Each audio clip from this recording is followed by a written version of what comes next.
Hello, welcome. I'm Kippi from KippiAtHome.com. Welcome to my home. Welcome to my channel. Tonight we're going to be crafting up some gorgeous little Christmas trees from pine cones and some upcycled furniture legs. So let's get started. After you get supplies gathered, we're ready to begin. I have a list for all of the supplies that are needed for this craft in the description below. You can find everything, but you probably have these items on hand already. Once you've gathered your pine cones, if you got them, just picked them off the ground in your yard, you're going to want to probably make sure they're clean and debug them, and I do that in the oven. I have more information about that in my blog post, and I will link that below as well. So I've used a little paper plate, or you could use maybe a tray or a pan to gather your little pine cone scales, which are like the little petals, if you will. And so I'm just going to get in there with my garden nippers and start getting them clipped off. And I'm clipping them off as close as I can possibly get them to the base inside the pine cone. I found that once you get a few of them done at the top, they're easier to get off because you have some space there, so they're a little easier. And I'm kind of going in set of sideways, like straight down on them. They're easier to cut like that too, I found with my clippers, but you might have different ones where they work different. So however you can get them out of there safely, and if the pine cone is really prickly, then you're going to want to put on a pair of gardening gloves. For this process, while my hot glue gun is heating up, I like to sort my pine cone little scales into 3 piles. I like to put the large ones in one pile, the medium and the small ones in another. Since I'm using a furniture leg and it had this screw in the bottom, I have to remove it. And it's a simple process. Just put your vice grip around there and twist the little leg and it comes right out. And I definitely will be saving this little end screw thing. Who knows what I might use for that. To keep this leg from rolling, I noticed it was wanting to roll all over the table. I folded up a tea towel and I kind of put it in the center to make a little cradle for it so I could begin gluing the little pine cone scales on there without it rolling. So my pile that has the largest pine cone scales is what I'm going to put at the bottom, and I'm going to work my way up.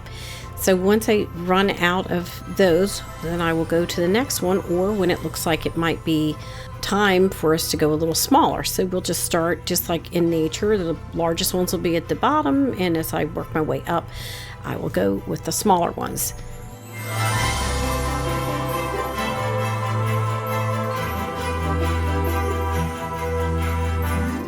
Once I have my bottom row or my first row finished, I'll be ready for my next row. So you can either stagger them or on top of each other, but you know there's going to be where they are going to overlap and whatever, and don't worry about it. It's just part of nature. I found that at some point it was easier to set it on its bottom, and then times it was easier to sit it back in the little cradle that I made. So whatever works best for you, that's what I recommend you do. So I'm going to just start staggering them up and filling this entire surface up.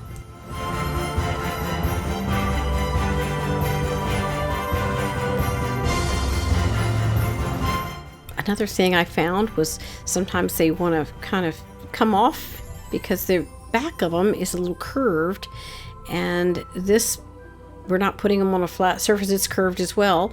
So I found that going up under them at some points and into the hole the other way, so I might add a little glue even after it's on there. And here we go, I'm gonna add a little bit under it. So sometimes you have to do a little bit of repair job to keep those on there.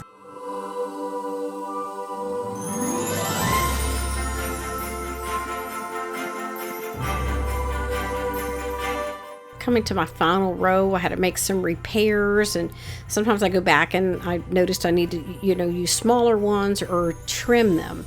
But I'm going to do my final row, and then we're going to build onto that. These are the last ones that are going to be glued to the furniture foot.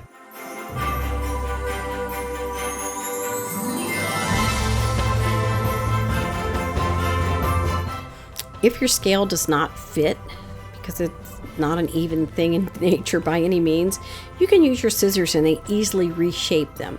So now for this top layer, these scales are only going to be glued to the one before it, because I have to kind of bend them in and try to form them into a point so we can bring it to the point of like a real Christmas tree.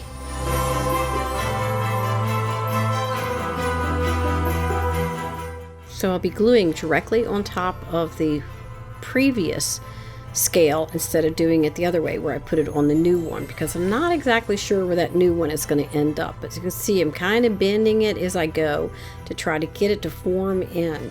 This takes a little bit of time to just try to position it and try to see where it's going to go, but it's turns out perfect.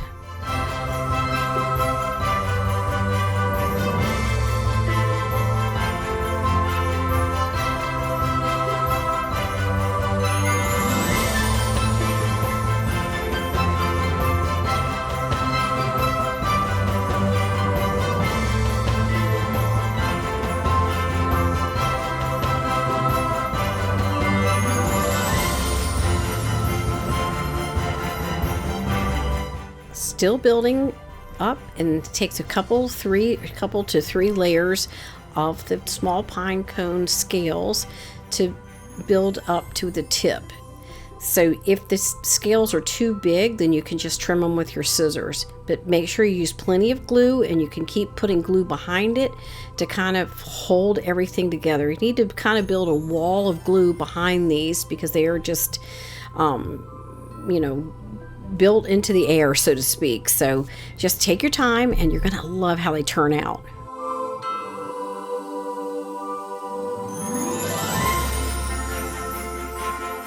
So we're almost finished. We have just a wee bit more to do, and this thing is going to be ready for decorating.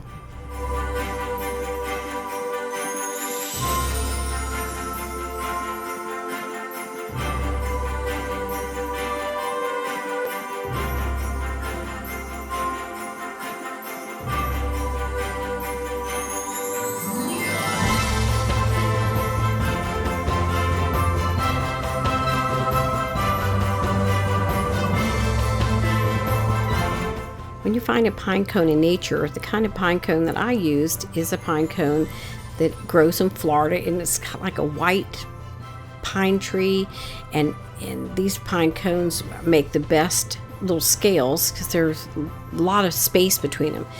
But they also have at the very tip of them, and I call it the little cherry on the top, and that's the one that is I put in the very center, and then I can build to it. So I glue that in the center, and then I make the smaller ones, and if they're not small enough, then I cut them to shape them kind of that the little pieces are to a point, all the little scales. So because now we're coming to the top of the cone, and just start building that. And you could take the little scales off gently, or even before you put the glue on them, to make sure they're going to fit. But now we're going to glue it. It's going to be kind of the thing that we're going to glue towards.